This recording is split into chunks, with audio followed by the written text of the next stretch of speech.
बिस्मिल्लाहिर्रहमानिर्रहीम। आज जो हमारा लेक्चर है वो रिगार्डिंग जीआईटी के है। और जीआईटी में हम लिवर की पैथोलॉजीज करेंगे, गॉल ब्लैडर की, और उसके अलावा इंटेस्टाइन्स के अंदर हम डायरिया को डिस्कस करेंगे। बिफोर जंपिंग इनटू दैट आपको एक छोटा सा बात बता दूं कि जब भी आप क्रोन्स डिजीज या अल्सरेटिव कोलाइटिस की बात करते हैं तो क्रोन्स देखें, ये एक ऐसा डिजीज है throughout GIT tract involve होता है, लेकिन ये रेक्टम को स्पेयर करता है, ठीक है। लेकिन अल्सरेटिव कोलाइटिस जो होता है इट स्टार्ट फ्रॉम रेक्टम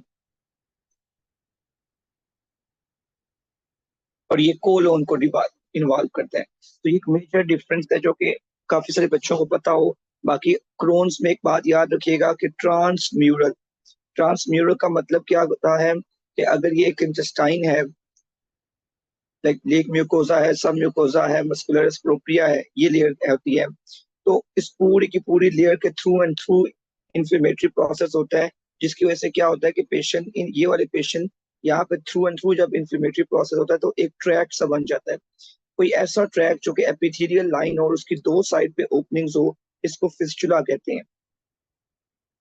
तो ज्यादातर फिस्टुलास क्रोन्स में बनते हैं, अल्सरेटिव में फिस्टुलास नहीं बनते।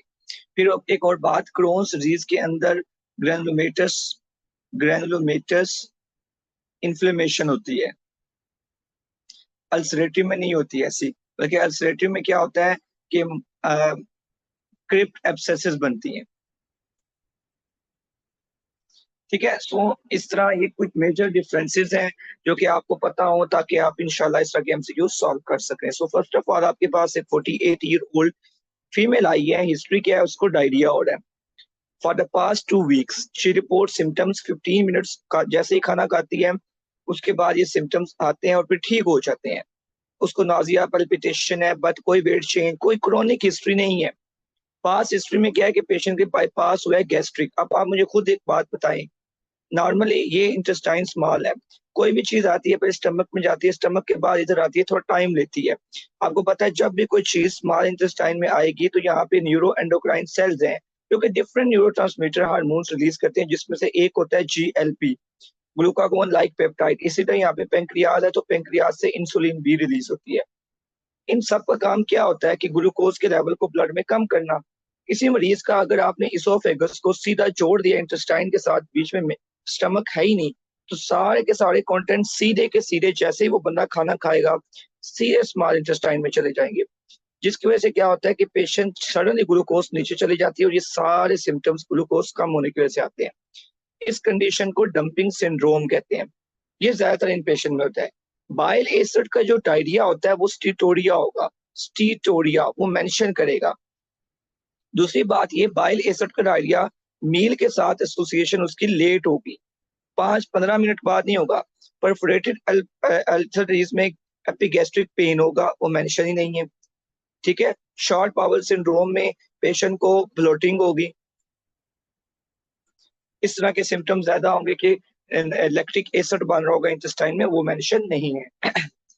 पेशेंट को इसोफेजियल कार्सिनोमा है, बेस्ट इन्वेस्टिगेशन क्या होगी?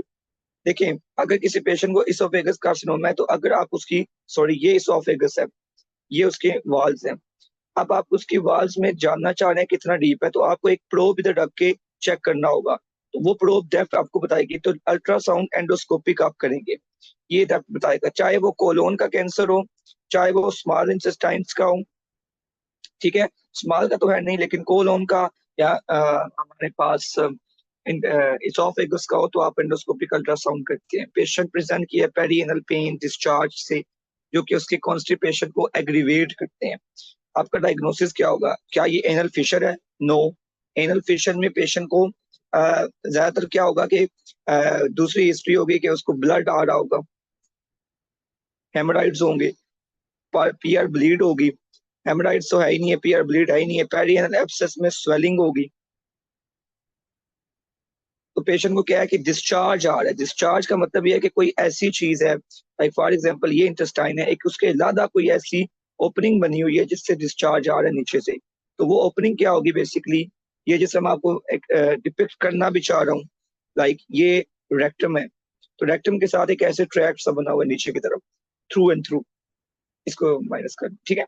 तो ये इसका मतलब है क्या है, इसको फिस्टुला कहते हैं। तो फिस्टुला इन एनो जब बना होगा तो उसके डिस्चार्ज आएगा। अब एक और बात मैं आपको यहाँ पे बता दूं, पीआर ब्लीड तो नहीं है ना, एग्रीवेट करता है कॉन्स्टिपेशन। एक बात ना अपना कॉन्सेप्ट याद रखिएगा, पेरी एनल एरिया में जब भी कोई पैथोलॉजी होती है यहाँ पे, तो स्फिंक्टर उसकी वजह से कॉन्ट्रैक्ट कर जाता है, चाहे वो फिशर हो, चाहे वो कोई फिस्टुला हो।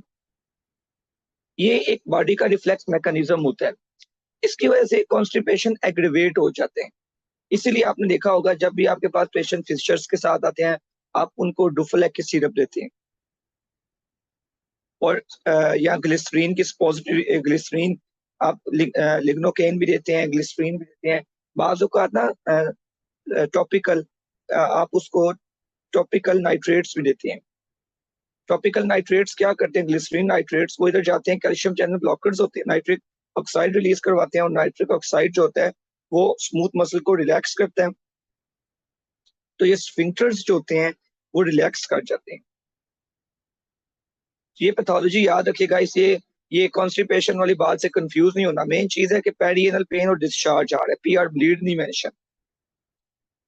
55-year-old मेल है, नॉन हिस्ट्री डिस्पेप्सिया की है, प्रोग्रेसिव डिस्फेजिया है और वेट लॉस है। जाहिर सी बात है, अगर किसी मरीज में प्रोग्रेसिव डिस्फेजिया हो रहा हो, बढ़ रहा हो, आहिस्ता आहिस्ता डिस्फेजिया बढ़ रहा है, पहले सॉलिड्स को था, फिर अब लिक्विड्स को भी हो गया है, तो आप उसकी अपर एंडोस्कोपी करवाएंगे, ठीक है। ये इन्वेस्टिगेशन उसमें कोई यूजफुल नहीं होगी। बेबी है, उसको बिलियस वोमिटिंग है। बिलियस का मतलब ये आपको ये पता होगा कि सेकंड पार्ट ऑफ जो हमारे पास होता है ड्यूडिनम का, वहां पे पाइल डक्ट्स आके ओपन होती है, ठीक है, ये पाइल डक्ट्स ओपन हो गई है। तो सेकंड पार्ट के अंदर, इससे सेकंड पार्ट ऑफ ड्यूडिनम के बाद बेसिकली जब भी कोई पैथोलॉजी होती है तो उसमें बाइल आना शुरू हो जाता है, और वो होती भी ग्रीन कलर की है, ठीक है, वो होती भी इधर ग्रीन कलर की है, ये ग्रीन कलर की हो जाती है क्योंकि बाइल अब इसमें प्रेजेंट है। तो कहते हैं कि अब एक पेशेंट है, उसमें बिलियस वोमिटिंग है, एब्डोमेन डिस्टेंडेड है, मिकोनियम उसका पास नहीं हुआ 48 आवर्स से, तो इसका मतलब है पैथोलॉजी बहुत नीचे कर गया लेकिन है बाइल डक्ट से नीचे, लेकिन मेकोनियम भी पास नहीं हुआ। तो ये टिपिकल पैथोलॉजी होती है जब ये आपको पता है 3 लेयर्स होती हैं, म्यूकोजा, सब mucosa, muscularis propria. Muscularis propria एक प्लेक्सिस होता है सब म्यूकोजा में, एक मस्कुलरिस प्रोप्रिया में। जो आपके पास सब म्यूकोजा में प्लेक्सिस होता है उसको हम कहते हैं मीजनर्स, ऑटोनॉमिक नर्वस सिस्टम का, और प्रोप्रिया में जो होता है उसको माइंटैरिक कहते हैं। इन बच्चों में पैदाइशी तौर पर माइंटैरिक प्लेक्सस एब्सेंट होता है, जिसकी वजह से क्या होता है कि जो ये लार्ज पार्ट होता है कोलोन का, डिसेंडिंग कोलोन का खास तौर पे, ये क्या होता है रेक्टम वाला पार्ट, ये इसमें मेंटेरिक प्लेक्सस होता है, तो ये सारे का सारा इन बच्चों में डायलेटेड हो जाता है ऐसे, थ्रू एंड थ्रू। पेट भी इनका सूज जाता है, ये मेकोनियम भी पास नहीं करते क्योंकि ये इसकी कॉन्ट्रैक्शन की एबिलिटी जाती रहती है। इस कंडीशन को हम कहते हैं, और जाहिर सी बात है ये पैथोलॉजी क्योंकि डीप डाउन नीचे बाइल के बाद आ रही होती है, तो बाइल नीचे आ रहा होता है इसमें। इसे याद रखिएगा कि ये बिलियस वोमिटिंग होगी, इसमें एब्डोमिनल डिस्टेंशन होगी, तो ये लाइकली तो ये पाइलोरिक स्टेनोसिस तो हो ही नहीं सकता, क्योंकि पाइलोरिक स्टेनोसिस में मसला इधर होता है। आप मुझे खुद बताएं कि आप बाइल इधर आ रहा है, अभी बाइल तो नीचे गया है, तो इसलिए इसमें जो वोमिटिंग होगी वो नॉन बिलियस होगी पाइलोरिक स्टेनोसिस में। लेकिन ये जो पैथोलॉजी है ये सेकंड पार्ट ऑफ ड्यूडिनम से नीचे है। एक और बात आपको पॉजिटिव पता चली कि मेकोनियम भी पास नहीं हुआ, मतलब ये कि कोलोन को इन्वॉल्व करी है। तो इनमें से ऐसी कौन सी पैथोलॉजी है, एक्लेजिया कार्डिया, ये भी नॉन बिलियस वोमिटिंग होगी अगर होगी भी, क्योंकि ये तो इधर इन्वॉल्व करता है। नेक्रोटाइजिंग एंटेरोकोलाइटिस जो होता है उसमें फार्मूला फेड प्रीमेच्योर बच्चे की हिस्ट्री होगी, ऐसी कोई मेंशन ही नहीं है। तो ये लाइकली जो डायग्नोसिस है हमारे पास वो हर्शबर्ग डिजीज का है, ठीक है। हर्शबर्ग डिजीज में ये सारे के सारे फीचर्स होते हैं कि 48 आवर तक मेकोनियम उसके पास नहीं किया होगा, कॉन्स्टिपेशन होंगी, नॉन बिलियस वोमिटिंग होगी, सॉरी बिलियस वोमिटिंग होगी। Non invasive diagnostic test IBD का क्या होगा, स्टूल के अंदर कोई चीज चेक करें, सीआरपी तो नहीं हो सकता, स्टूल कल्चर भी नहीं हो सकता, फीकल में कैल प्रोटेक्टिन लेवल आप चेक करेंगे। कैल प्रोटेक्टिन लेवल एक क्लू आपको देते हैं कि पेशेंट की इंटेस्टाइन्स के अंदर इन्फ्लेमेशन है। याद रखिए, बड़ा इंपॉर्टेंट टेस्ट है, faecal calprotectin level. Most common site colon cancer की कौन सी होती है? Sigmoid colon. Sigmoid colon most common site है, ये इंपॉर्टेंट एमसीक्यूज है। Commonest cause of acute otitis media बच्चों में स्ट्रेप निमोनिया होता है। स्ट्रेप निमोनिया सबसे कॉमन काज है। अच्छा, मैं आपको एक बात बता दूं, 3 ऑर्गेनिज्म है जिनको कहा जाता है दीज आर कैप्सुलेटेड। जल्दी से आप खुद मुझे बताएं। एक Neisseria meningitis, strep pneumonia, haemophilus influenza. ये क्यों जरूरी है? जब भी किसी पेशेंट की स्प्लीनेक्टोमी की जाती है, इन तीनों बग से इंफेक्शन ज्यादा उन बच्चों में होता है। Strep pneumonia is right answer. अच्छा, ये क्वेश्चन रिपीट हो गया, डंपिंग सिंड्रोम वाला। एन्युलर पेंक्रियाज ऑब्स्ट्रक्ट, अब ये स्टमक होता है बेसिकली, यहाँ पे पेंक्रियाज होता है। इन बच्चों में एक इलादा पेंक्रियाज होता है, सेकंड पार्ट ऑफ ड्यूडेनम को ये ऑब्स्ट्रक्ट कर देता है। तो ये, इसको वेंट्रल पेंक्रियाज कहते हैं, इसको डोर्सल कहते हैं। इस ट्विस्ट अराउंड होकर सेकंड पार्ट को बंद कर देता है। इनमें बिलस वोमिटिंग के साथ आएंगे और एब्डोमिनल डिस्टेंशन भी हो सकती है, लेकिन ये खाना इनसे वोमिट हो जाता होता है, तो आपको ऑब्स्ट्रक्शन मिलेगी इस जगह पे।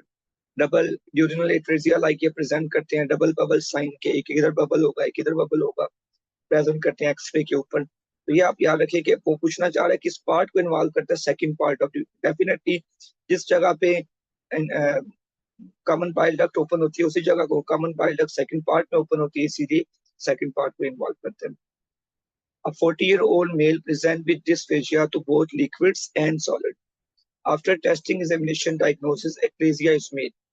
Obstruction to food किस लेवल पे होगी? Distal oesophagus. मैं आपको ectasia के बारे में कुछ बातें बता दूं। जस्ट लाइक हर्शबर्ग डिजीज, इसमें भी डिस्टल पार्ट ऑफ इसोफेगस में मेंटाइरिक प्लेक्सस का मसला होता है। तो डिस्टल पार्ट में जब मसला होता है, जब भी खाना खाते जाते हैं, तो इनमें बर्ड्स वीक अपीयरेंस, मतलब ये कि सॉरी, ये मैदा आ गई। अब ये देखे ना, जिस तरह चूंच होती है परिंदे की, ये बीक, इस तरह बर्ड्स बीक अपीयरेंस इनकी आपको इसोफेगस की मिलेगी, कि लोअर पार्ट जो इसोफेगस का होता है वो ऐसे टेपरिंग डाउन हो रहा होता है। ये बिल्कुल रिलैक्स नहीं होता।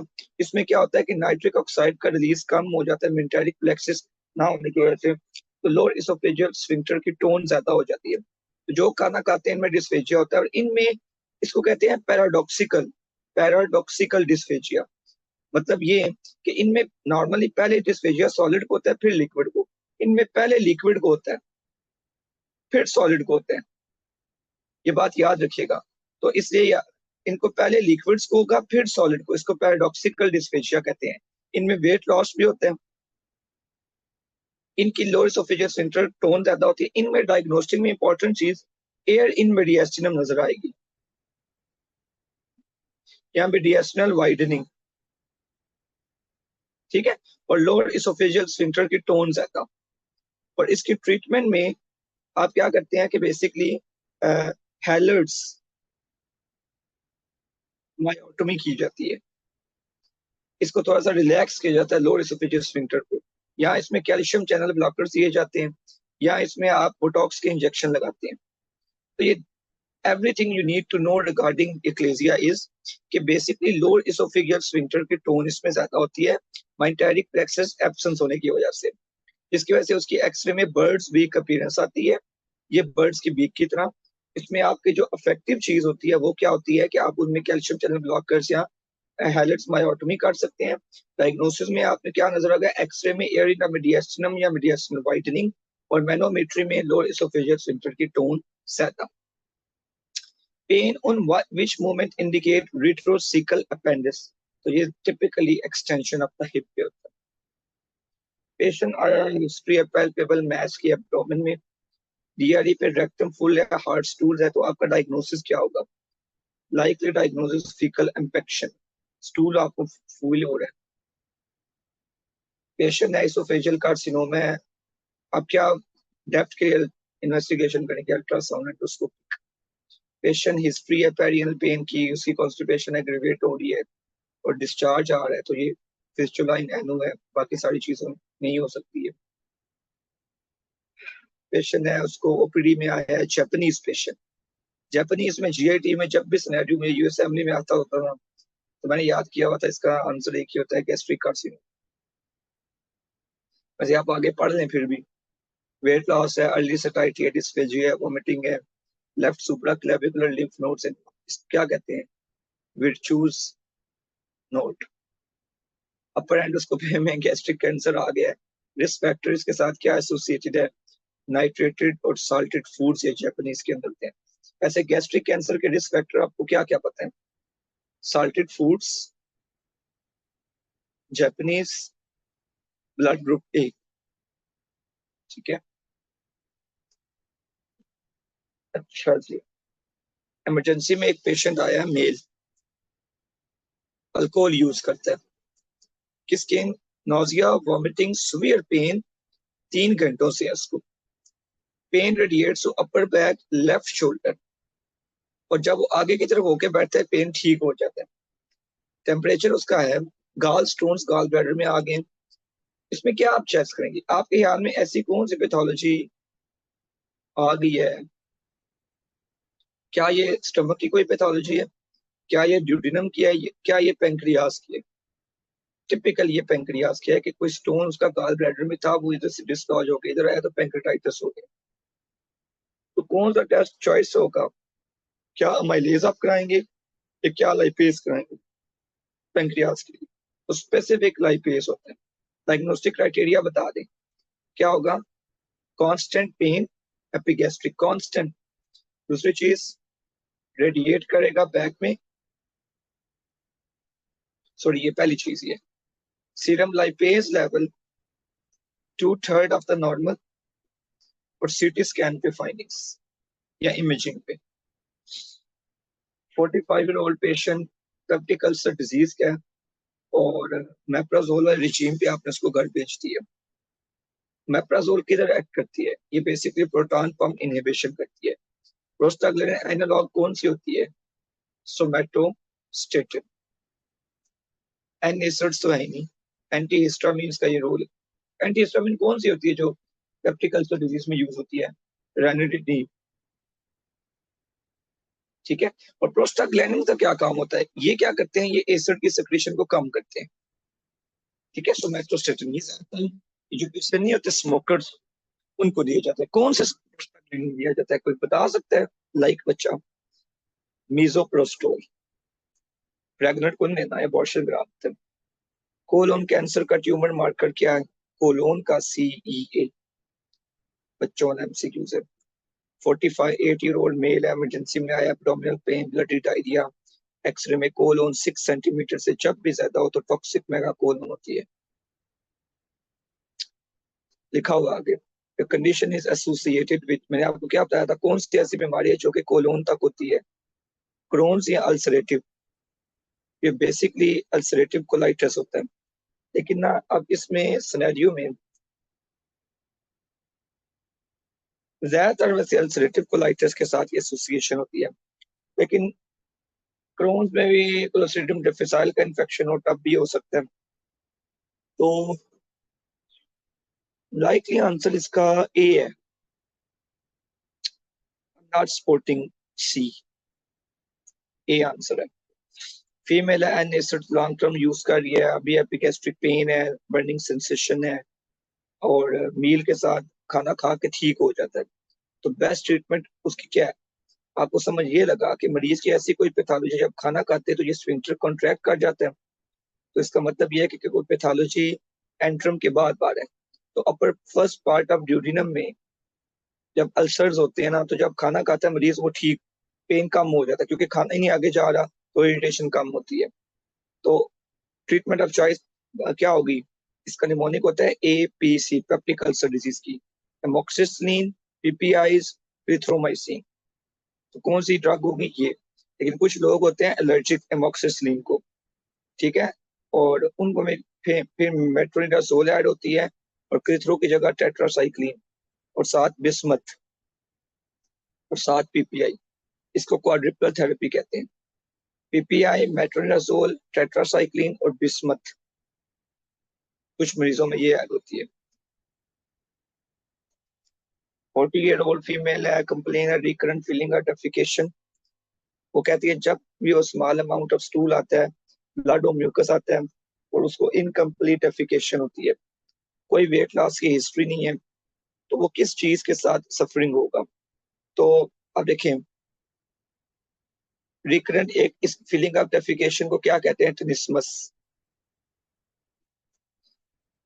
ब्लड और म्यूकस आ रहा है, तो ब्लड और म्यूकस यंग पेशेंट में इन्फ्लेमेटरी बाउल डिजीज में आते हैं। ठीक है, वेट लॉस की हिस्ट्री नहीं है तो मेलिग्नेंसी रूल आउट हो गई, तो सफरिंग फ्रॉम ज्यादातर आईबीडी होगा। पेशेंट हिस्ट्री है जॉइंट पेन की, गैस्ट्रिक अल्सर की, which of the following is a drug of choice? अगर किसी पेशेंट में अल्सर हो तो आपको पता है कि उसमें आपने एन एसिड्स कभी नहीं देने। क्यों? क्योंकि देखें कॉक्स 1 और कॉक्स 2, जो कॉक्स 1 एंजाइम होता है ना, ये इन्वॉल्व होता है प्रोस्टाग्लैंडिन बनाने में। कौन से प्रोस्टाग्लैंडिन? जो कि बाइकार्बोनेट सक्रीट करते हैं और वो प्रोटेक्टिव होते हैं। ठीक है, तो आप किसी पेशेंट को अगर पेन है तो उसको कॉक्स 2 के इनहिबिटर्स दें, इसका रोल इधर नहीं होता। इसलिए कॉक्स 2 के इनहिबिटर में सेलिकॉक्सिब आती है, ठीक है, नेमेसोलाइड के नाम से। फेवर ये की जाती है अल्सर वाले पेशेंट में। आपको पता होगा ना, जो एराकिडोनिक एसिड होता है सेल मेम्ब्रेन में, उसका पाथवे होता है उसमें बेसिकली, जब कॉक्स एंजाइम एक्ट करता है कॉक्स 1 और कॉक्स 2, तो कॉक्स 1 जब एक्ट करता है तो साइक्लोऑक्सीनेज पाथवे से आगे बनते क्या है? प्रोस्टाग्लैंडिन्स बनते हैं, थ्रोम्बोक्सिन X2 बनता है। जब किसी भी एंजाइम कॉक्स, कुछ होते हैं जो कॉक्स को सिलेक्टिव होते हैं, कॉक्स 1 और कॉक्स 2 दोनों को करते हैं, जिस तरह एस्प्रिन है। तो इससे रिस्क ये होता है कि ये प्रोस्टाग्लैंडिन कम हो जाते हैं। हमें चाहिए तो थ्रोम्बोक्सिन X2 कम है तो अच्छी बात है, क्लॉटिंग ना हो, लेकिन साथ प्रोस्टाग्लैंडिन कम होता है, प्रोस्टाग्लैंडिन प्रोटेक्टिव होते हैं। आपने पढ़ा ना अभी, एक प्रोस्टाग्लैंडिन का एनालॉग इसीलिए हमने दिया था मैदे के अंदर, जो मैंने मीजोप्रोस्टोल आपको बताया। तो मीजोप्रोस्टोल देने का मकसद यही है ना कि प्रोस्टाग्लैंडिन मैदे के अंदर कुछ बेनिफिशियल होते हैं, प्रोटेक्टिव होते हैं। तो इन मरीजों में आप कोशिश ये करते हो, तो ये ज्यादातर कॉक्स 1 एंजाइम के थ्रू बनते हैं। कॉक्स 2 जो होते हैं ना, ये इन्फ्लेमेशन में इन्वॉल्व होता है। तो आप कॉक्स 2 के इनहिबिटर ज्यादातर इन पेशेंट को देते हो, कॉक्स 1 के नहीं देते। तो कॉक्स 2 के सिलेक्टिव इनहिबिटर में सेलिकॉक्सिब आता है, कॉक्सिब उनके एंड पे आता है, कॉक्सिब। फीमेल है, 8 वीक का प्रेग्नेंट है, सीवियर नोजिया वॉमिटिंग है, 4 दफा वॉमिटिंग दिन में होती है, डिहाइड्रेटेड है, जीसीएस उसका ड्रॉप हुआ है, हाइपरएमेसिस ग्रेविडेरम है। तो क्या इससे होगा? बार बार अगर एक मरीज वॉमिट कर रहा है तो स्मॉल जो इसोफेगस है उसमें कोई ना कोई टीयर आ सकता है लोअर पार्ट में। ठीक है, यहाँ पे बाजू का इतना बड़ा टीयर होता है, थ्रू एंड थ्रू होता है, उसको बोरहॉफ सिंड्रोम कहते हैं। लेकिन बाजू का एक म्यूकोजल टीयर होता है लीनियर, उसको मैलरी वाइस टीयर कहते हैं, वो हो सकता है। 65-year-old पेशेंट है, क्लिनिक में आया, diarrhoea, pain, mouth ulcer, reduce weight, sigmoid में कोबल स्टोन अपीयरेंस आई है। तो कोबल स्टोन अपीयरेंस जब भी सिग्माइडोस्कोपी में आए तो याद रखिएगा this is Crohn's. Crohn's disease के अंदर क्यों होता ये है कि क्रोन्स में आपको पता है ये इंटेस्टाइन है, थ्रू एंड थ्रू इन्फ्लेमेशन होती है, जिसकी वजह से यहाँ पे स्ट्रक्चर्स बनते हैं ऐसे ऐसे ना, थोड़ी थोड़ी जगह पे स्किप लीजन्स होते हैं क्रोन्स में। तो ये आप जब ऐसे स्कोप अंदर जाके देखते हैं तो आपको ऐसे नजर आ जाए जैसे गाड़ी में बरामदे बरामदे के अंदर वो लगा नहीं होता गुटका, जिसको उर्दू में कहते हैं, लाइक टाइल्स की तरह का कॉबल स्टोन से आपको अपीयरेंस नजर आती है, थोड़ी छोटी जगह स्ट्रक्चर्स बने होते हैं, स्ट्रक्चर्स फिर उबड़ी हुई इंटेस्टाइन, इस वजह से ये क्रोन्स में होती है। कोलिलिथियासिस का पेशेंट है, 14 डेज के बाद आया है, उसकी लेप्रोस्कोपिक कोलिसिस्टेक्टमी हुई थी फॉर कोलिलिथियासिस। इमरजेंसी में आया, परसिस्टेंट पेन है 3 दिनों से, पेन पीछे की तरफ जा रहा है, वॉमिटिंग है। अल्ट्रासाउंड में आपको डायलेशन नजर आई है सीबीडी की, कोई स्टोन्स नहीं है। लेकिन ना ये पाथवे अगर आपको समझ है ना कि गाल ब्लैडर से यहाँ से बाइल डक्ट आई, सेकंड पार्ट में ओपन हुई, पेंक्रियास से भी बाइल डक्ट आई। ठीक है, ये बाइल डक्ट आपको बता देते हैं, right hepatic duct, left hepatic duct, उसमें सिस्टिक डक्ट ओपन होती है, तो ये कॉमन हेपेटिक डक्ट होती है, ठीक है। कॉमन हेपेटिक डक्ट में पेंक्रियाटिक डक्ट ओपन होती है, तो common bile duct part of duodenum. अब वो कह रहा है कि उसकी जो कॉमन बाइल डक्ट है वो डायलेटेड है। तो कॉमन बाइल डक्ट, ये वाली कॉमन बाइल डक्ट है, ये डायलेटेड है, ये वाली बेसिकली। तो इट मींस यहाँ पे अगर इसकी डायलेशन नजर आ रही है आपको, तो कोई ना कोई पैथोलॉजी यहाँ पेंक्रियाज के अंदर है या सेकंड पार्ट ऑफ ड्यूडेनम के अंदर है, कि ये डक्ट ये है ना। अब इसके इतने साइज होने के बजाय इतना बड़ा साइज हो गया इसका, तो इसका मतलब है यहाँ पे कोई ना कोई मसला है। तो क्या उसकी मैनेजमेंट होगी? ERCP। हम कोई ना कोई स्कोप लेके आएंगे स्मॉल इंटेस्टाइन, मैदे में, मैदे से इधर फिर सेकंड पार्ट में। अब ये स्कोप का रास्ता आपको समझा दूं मैं। आप स्कोप मुंह के थ्रू लेके आएंगे, इसोफेगस, फिर स्टमक, स्टमक से सेकंड पार्ट, फिर आप यहाँ से देखेंगे कि यार यहाँ पे कोई मसला तो नहीं है, इसकी वजह से ये कॉमन बाइल डक्ट उभरी हुई है। अगर कोई स्टोन शोन आप निकाल देंगे। और एक सबसे बड़ा रिस्क क्या होगा जो होता है हर पेशेंट में, जब स्कोप आप यहाँ से ऐसे लेके इधर आते हैं सेकंड पार्ट, आप पेंक्रियाज को इरिटेट करते हैं, पेंक्रेटाइटिस, उसके बाद मरीजों को हो जाता है। जॉन्डिस है, पेन है, राइट हाइपोकॉन्ड्रियम में, स्कैपुला में जार है, अल्ट्रासाउंड में स्टोन भी आ गया, ट्रीटमेंट क्या होगी? अच्छा, ज्यादातर अगर कोई स्टोन CBD के अंदर हो ना, तो उसकी ट्रीटमेंट कोलिसिस्टेक्टमी नहीं होती। CBD के अंदर वही तरीका है कि जो मैंने आपको पहले बता दी है। ये पेंक्रियाज है, अब यहाँ पे CBD ऐसे जो आ रही है, स्टोन इधर पड़ा हुआ है, तो आपको क्या करना पड़ेगा? या तो ओपन ऑपरेशन कर लें, CBD को एक्सप्लोर कर लें, या कोई प्रोब ऐसे लेके आए और फिर ऐसे स्टोन को निकालें, तो वो ERCP होता है। ERCP, अब ERCP कौन करता है? सर्जन या गैस्ट्रोएंट्रोलॉजिस्ट? गैस्ट्रोएंट्रोलॉजिस्ट करता है। मेल है, डायरिया, क्रैम्पिंग, एपिगैस्ट्रिक पेन है, स्टूल में सिस्ट आ गए और ट्रोफोजाइट्स आ गए, ALT, एस्पिरिटीज है, CT स्कैन में वेल डिफाइंड राउंड लीजन्स हैं राइट लोब के अंदर, सिस्टिक लीजन, अमीबिक एब्सेस है, क्या देंगे उसको? अमीबिक एब्सेस से मेट्रोनिडाजोल दी जाती है। मेल पेशेंट है, गर्ड की हिस्ट्री है कि सारा खाना पीछे जाता है वापस इसोफेगस से। एक्सरे में X-ray was done with contrast और show the content of abdomen in the thorax. अब मतलब वो ये कह रहे हैं, आपने एक्सरे कराया तो आपको थोड़ा सा ऐसे एक्सरे नजर आया,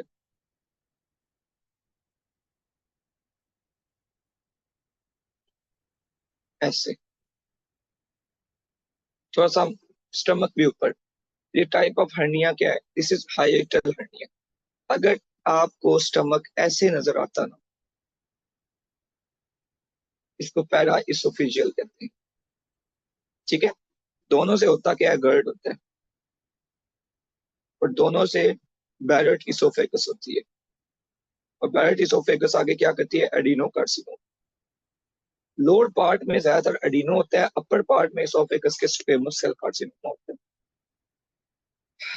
फीमेल आई हॉस्पिटल में, ये weight loss, abdominal pain, early satiety with blood group A, gastric cancer का डायग्नोसिस बन गया है। कॉमन प्रेजेंटेशन गैस्ट्रिक कैंसर की क्या होती है? Virchow's node, Krukenberg tumour, sister Mary Joseph nodules, carcinoid. Carcinoid तो होती नहीं है, ज्यादातर कॉमनली विर्चूज नोड के साथ। अब क्यूकनबर्ग ट्यूमर क्या होता है और ये सिस्टर मैरी जोसेफ क्या होता है? जब CA स्टमक जो होता है ना, ये ओवरीज को इन्वॉल्व करे, उसको क्यूकनबर्ग ट्यूमर कहते हैं। और जब CA stomach para umbilical lymph nodes को इन्वॉल्व करे, तो फिर उसको सिस्टर मैरी जोसेफ नोड्यूल्स कहते हैं, ठीक है। So that was all. उम्मीद है आप लोगों को समझ आया होगा, और इंशाल्लाह हम नेक्स्ट क्लास में मस्कुलोस्केलेटल डिस्कस करेंगे।